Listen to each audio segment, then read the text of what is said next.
दोस्तों नमस्कार। आज फिर एक कहानी के साथ, कहानी छोटी लेकिन सीख बड़ी, और सीख वही महान जिसे जीवन में उतारा जा सके। बात एक राजा के उद्यान की है। एक राजा ने एक ऐसा उद्यान तैयार किया जहाँ पर विभिन्न प्रकार के पेड़ पौधे, सुंदर सुंदर वनस्पतियां, सुंदर सुंदर फूल, जड़ी बूटी से लदालद वह उद्यान था। किसी भी चीज की वहाँ कमी नहीं थी। विश्व के जिस पौधे का नाम लिया जाता वह पौधा वहाँ पर विद्यमान रहता, और वह उद्यान आसपास के कई राज्यों, कई क्षेत्रों के लिए एक उत्सुकता का विषय बन गया था। उस राज्य में जो कोई भी आता उस उद्यान में गए बगैर नहीं रह पाता था। धीरे धीरे यह उद्यान बहुत प्रसिद्ध होने लगा। तरह तरह के वहाँ पेड़ पौधे शोभायमान हो रहे थे, पुष्पित हो रहे थे, पल्लवित हो रहे थे। उस उद्यान के आसपास गुजरने वाले लोगों को वहाँ की भीनी भीनी महक बहुत ही अपनी ओर आकर्षित करती थी। लेकिन उस उद्यान में एक तितली भी जाया करती थी। अब वह तितली उस उद्यान में जाकर विभिन्न प्रकार के फूलों की परागकण को लाया करती थी।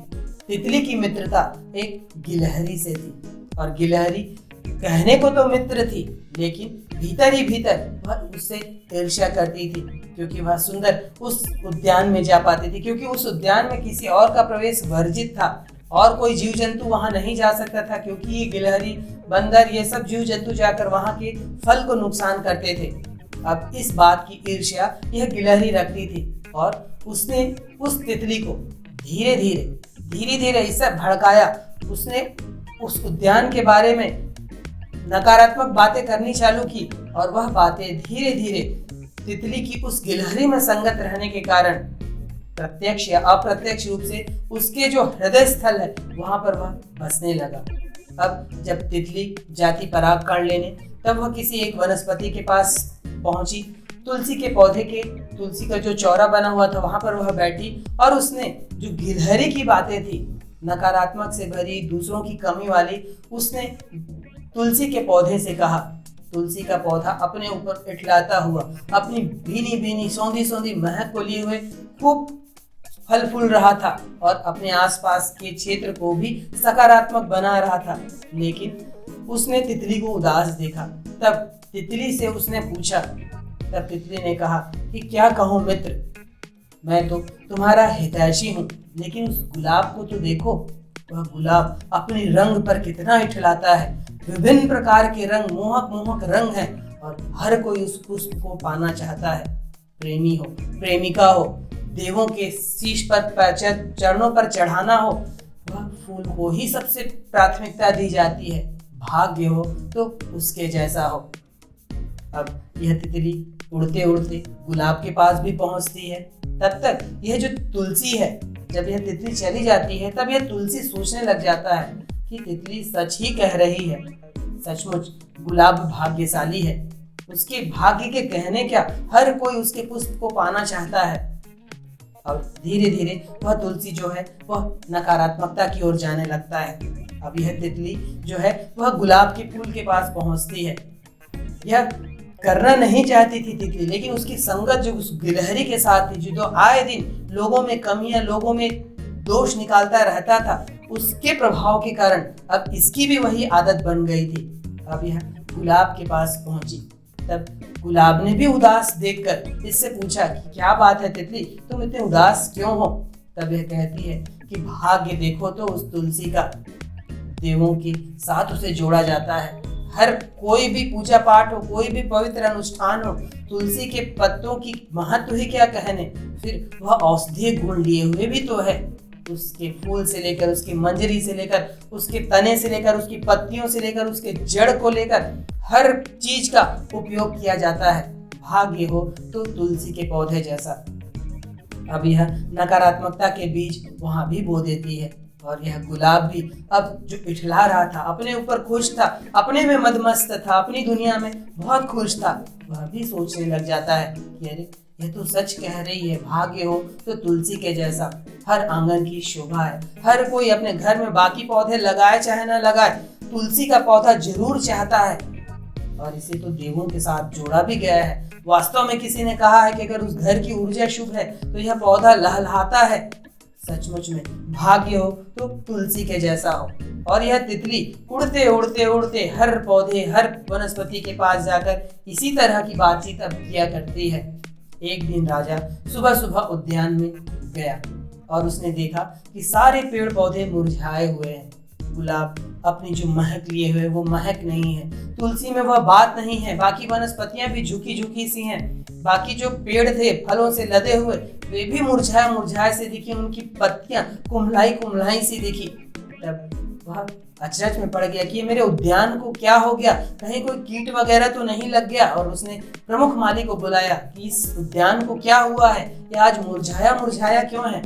माली को भी वह बात समझ में नहीं आई कि बात हुई क्या है। माली ने कहा, राजन हम तो सब चीज वही कर रहे हैं, पेड़ पौधों को बचाने के लिए हर कीटनाशक जो जो उपाय किए जा सकते हैं वो सब किए जा रहे हैं, फिर भी पता नहीं ये पेड़ पौधे इतने मुरझाए हुए से, कुम्हलाए हुए से क्यों दिख रहे हैं।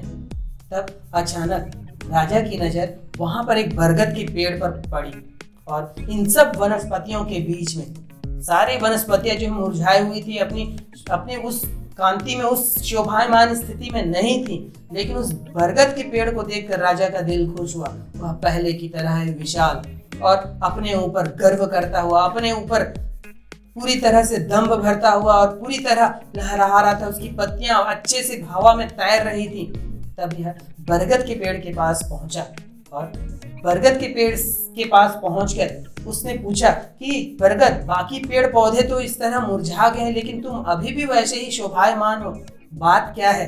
तब बरगद ने कहा, राजन एक बार जाकर आप सारे पेड़ पौधों से बात करके आ जाइए कि वास्तव में हुआ क्या है। राजन सबसे पहले तुलसी के ही चौरा के पास पहुंचते हैं, तुलसी के पौधे से पूछते हैं कि तुलसी, तुम तो हमारे राज्य, हमारे देश की शोभा हो, सबसे पवित्र पौधा तुम्हें ही माना जाता है, किसी क्षेत्र की ऊर्जा नापनी हो तुम्हारा ही उपयोग किया जाता है, फिर आज तुम इस तरह से मुरझाई हुई क्यों हो।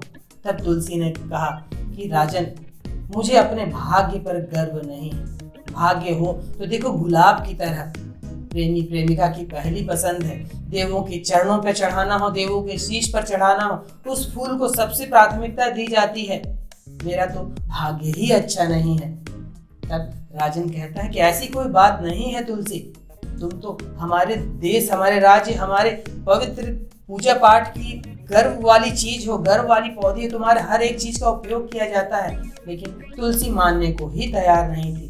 राजन वहां से गुलाब के पास पहुंचा, गुलाब ने भी वही नकारात्मक बातें जो तितली के द्वारा डाली गई थी वही कहने लग गया कि भाग्य हो राजन, तो तुलसी के पौधे की तरह हर घर की शोभा है, हर घर में उसे पूजा जाता है, बाकी पेड़ पौधे, मैं गुलाब हूँ चाहे ना हूँ, तुलसी का पौधा रखा ही जाता है। तब राजन ने कहा, यही बात तो मैं तुलसी को भी समझा रहा था, लेकिन वह समझने को तैयार नहीं है। लेकिन गुलाब तुम तो समझो, हर एक का अपना महत्व है, तुम्हारा भी अपना महत्व है, तुलसी का भी अपना महत्व है।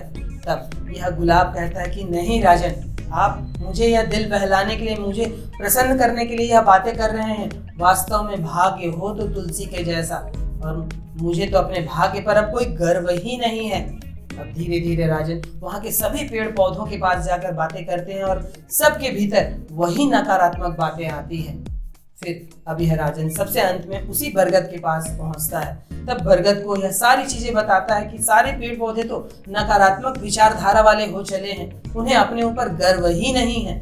तब बरगद ने कहा कि वह तितली जिसने इन सब को नकारात्मक बनाया है, और इस तितली की मित्रता जो थी उस गिलहरी से थी जिसकी भीतर भावना अच्छी नहीं थी, और उसने अपने गलत भावना को इस तितली के भीतर डाला और इस तितली ने जाने अनजाने रूप में इन सब को नकारात्मक बना दिया है। वह तितली मेरे पास भी आई थी, लेकिन मुझे अपने ऊपर विश्वास था, मुझे अपने ऊपर विश्वास था कि मेरे को अगर राजा ने पसंद किया है तो वास्तव में कुछ मुझ में बात होगी, मेरे भीतर कुछ गुण होगा जिसके कारण राजा के उद्यान में इतने लाखों वनस्पतियों के बीच में मुझे भी स्थान दिया गया है। फिर मेरी विशालता, अब तो मेरे शाखाओं से नए जड़ भी उत्पन्न हो जाएंगे जो मुझे और स्थिरता प्रदान करेंगे। मुझे उस तितली की बातें मेरे अंतःस्थल पर नहीं जा सकी और मैं नकारात्मक नहीं हो सका, जिसके कारण मैं पहले की तरह ही गर्व के साथ इस उद्यान में खड़ा हूँ। और राजन आप जाओ और हर पेड़ पौधों को यह विश्वास दिलाओ कि आपके भीतर यह क्षमता है और इस तितली की दास्तान और इस तितली की मित्रता उस गिलहरी से जो थी, यह सब कुछ बताओ। यह पेड़ पौधे फिर से हरे भरे और लहलहाते हुए और शोभायमान हो जाएंगे। राजा वही करता है, वह तितली की इस दास्तान को और उस गिलहरी की जो ईर्ष्या थी उसकी दास्तान को इन सब पेड़ पौधों को बताता है और हर पेड़ पौधों की जो विशेषता है वह बताता है। वह उद्यान फिर से लहलहाने लगता है। दोस्तों, यह जीवन भी एक उद्यान है। इस जीवन में कई तरह के पुष्प आपके भीतर पल्लवित हो रहे हैं, कई तरह के फल आप जीवन में दे रहे हैं जो दूसरों को भी सेवा के लिए हैं और आपके चरमोत्कर्ष के लिए भी है, आपकी खुशी के लिए भी है। लेकिन आपकी संगत कैसी है? आप अक्सर ऐसे लोगों के साथ उठते बैठते हैं, अपनी विचारधारा प्रकट करते हैं, उनसे वार्तालाप करते हैं और जाने अनजाने यह तितली बुरे दिल की नहीं थी, लेकिन बस उसकी मित्रता जो थी उस गिलहरी के साथ थी जो ईर्ष्या में थी, जिसके भीतर गलत विचार थे। हम भी यही गलती करते हैं। हमको अपने मित्र का चुनाव बहुत सावधानी पूर्वक करना है। हमें जो चीज मिलती है, हमें रिश्तेदार नहीं बदल सकते, हम अपने माता पिता नहीं बदल सकते, हम अपने भाई बहन नहीं बदल सकते, लेकिन मित्रता का चुनाव आपके हाथ पे है। किस तरह का मित्र आप रखना चाहते हैं? और मित्र नहीं है आपके जीवन में चलेगा, लेकिन अगर एक भी मित्र है तो वह मित्र ऐसा होना चाहिए जो आपके जीवन को अच्छा बनाए, आपके भीतर अच्छी सोच लाए। और इस मित्रता के चुनाव में कई लोग गलतियां कर दे जाते हैं और लोगों के विध्वंस का, लोगों के जीवन में अशुभ घटनाओं का, लोगों के जीवन में खराब चीज होने का कहीं ना कहीं दोष उनकी ऑरा में आया हुआ अशुभ प्रभाव ही होता है। अब वह पति भी हो सकता है, पत्नी भी हो सकते हैं, वह नात रिश्तेदार भी हो सकते हैं, लेकिन आप किन लोगों के साथ उठ बैठ रहे हैं, किन लोगों के साथ वार्तालाप कर रहे हैं, किन लोगों के साथ अपनी विचारधारा जोड़ रहे हैं, उस पर बहुत कुछ निर्भर करता है। फिर इस कहानी से हमने यह भी सीखा कि नकारात्मकता हमें अपने भीतर नहीं जाने देनी चाहिए। ईश्वर भी आकर हमारे भीतर नकारात्मक डालने की कोशिश करे, वैसे तो वह ईश्वर नहीं होगा। जो कोई भी व्यक्ति या संत या फकीर या देवता, भगवान, जो भी नाम दीजिए, अगर वह किसी के भीतर नकारात्मकता डालने का काम कर रहा है, वह ईश्वर तो हो नहीं सकता। लेकिन हम कई लोगों को छद्म भेष में गुरु मान लेते हैं, ईश्वर मान लेते हैं। कई संत फकीर ऐसे हैं जो कर तो बहुत कुछ उल्टे पुल्टे काम रहे हैं, लेकिन हम उन्हें भगवान का दर्जा दे देते हैं। वहाँ सावधान रहने की जरूरत है। कहीं भी आप जो भी चुनाव करें वह बहुत सावधानी पूर्वक करें। गुरु भी बनाएं, बहुत सावधानी पूर्वक बनाएं, क्योंकि गुरु आपको नया जन्म देने वाला है। तब यह जो तितली ने नकारात्मकता डाली, इस तरह की नकारात्मकता डालने वाले हमारे पास बहुत सारे लोग हैं। तू नहीं कर सकता, तेरे से नहीं होगा, तेरे बस का नहीं है, इस तरह की बातें बोलने वाले अनगिनत लोग हैं। और जो भी लोग कमजोर होते हैं वह इनकी बातों पर आ जाते हैं, जाने या अनजाने, और उसका परिणाम यह मिलता है कि वह नकारात्मकता हमारे भीतर अंतःस्थल में बैठ जाती है। फिर हमसे कोई भी काम ठीक ढंग से नहीं होता, हम जीवन की सफलताओं से दूर हो जाते हैं। तब हमें अपने भीतर केवल और केवल सकारात्मकता डालनी है। किताबें पढ़नी है तो ऐसी जिससे हमारे विचार अच्छे बने, मित्र बनाने हैं तो ऐसे जिससे हमारा जीवन उत्कर्ष की ओर जाए, गुरु बनाना है तो ऐसा जो उस राह पर चल रहा हो, केवल शास्त्रों की और किताबों की बात कर रहा हो। ऐसे गुरु को गुरु नहीं बनाना है, ऐसे गुरु को गुरु बनाना है जो उस राह पर खुद चल रहा हो, खुद उस मार्ग का अनुसरण कर रहा हो। और इस तरह जब आप करेंगे और अपने ऊपर विश्वास करेंगे, गर्व कब आता है? जब आप अच्छे रहते हैं, आपसे अच्छे काम होते हैं, सब कुछ आप अच्छा करते हैं, तब आप गर्व में रहते हैं। और यह गर्व घमंड नहीं है, यह गर्व वह चीज है जो आपके भीतर फील गुड लाता है, आपके भीतर अच्छे हार्मोन्स बनाता है। तो वही काम करिए जिससे आपको अपने ऊपर गर्व हो सके। जिस तरह यह बरगद का पेड़ गर्व के साथ, पूरी स्थिरता के साथ उस उद्यान पर स्थित था, ठीक उसी तरह आपको ऐसे कार्य करना है जिससे आप अपने आप को गर्वान्वित महसूस कर सके। अच्छे ही काम करने हैं, अच्छी ही सोच रखनी है, अच्छी ही बोली निकालनी है। फिर जब आप ऐसे इंसान बन जाते हैं तो जो जीवन का उद्यान है वह मुस्कुराता हुआ रहेगा, वह खुशबू देता हुआ रहेगा, और वह दूसरों को भी खुशबू प्रदान करेगा, दूसरों को भी फल फूल प्रदान करेगा। फिर वह जीवन आपका जीवन नहीं रह जाता है, उससे कई लोग लाभ लेने वाले बन जाते हैं। तो इस छोटी सी कहानी से हम यह सीख ले सकते हैं कि हमें नकारात्मकता से दूर रहनी है, हमें संगत अच्छी बनानी है और वही कार्य करना है जिससे हमें गर्व हो सके। वरना हम दूसरों से ही तुलना करते रह जाएंगे, दूसरों के ही भाग्य को हम अच्छा मानते रह जाएंगे। और भाग्य जैसी कोई चीज तो होती ही नहीं है। जो लोग सफल हो जाते हैं लोग उन्हें भाग्यशाली कहते हैं, लेकिन उस सफलता के लिए जो उन्होंने मार्ग अपनाया, जो समर्पण दिया, जो प्रतिबद्धता दी, उसे कोई नहीं देखता, उसके संघर्ष को कोई नहीं देखता। बस सफल हो गया वह लकी होगा। एक तरह से यह जब भाग्यशाली किसी को कहा जाता है तो उसे गाली ही दी जाती है, उसकी मेहनत को गाली दी जाती है। तो भाग्य जैसी कोई चीज होती नहीं है। आपका अपने ऊपर विश्वास और उस कार्य, उस साधना के प्रति प्रतिबद्धता, समर्पण ही आपको सफलता की ओर ले जा सकती है। तो अपने जीवन को अच्छा बनाइए, उत्कर्ष की ओर ले जाइए और एक अच्छे इंसान बनकर इस समाज, इस देश, इस विश्व के लिए बहुत कुछ छाप छोड़ के जाइए, जिसका अनुसरण आने वाली कई पीढ़ियां करें। और इसी उम्मीद के साथ इस कहानी से, छोटी सी कहानी से बड़ी सीख लेते हुए हम इस सीख को अपने जीवन पर उतारते चले जाएंगे।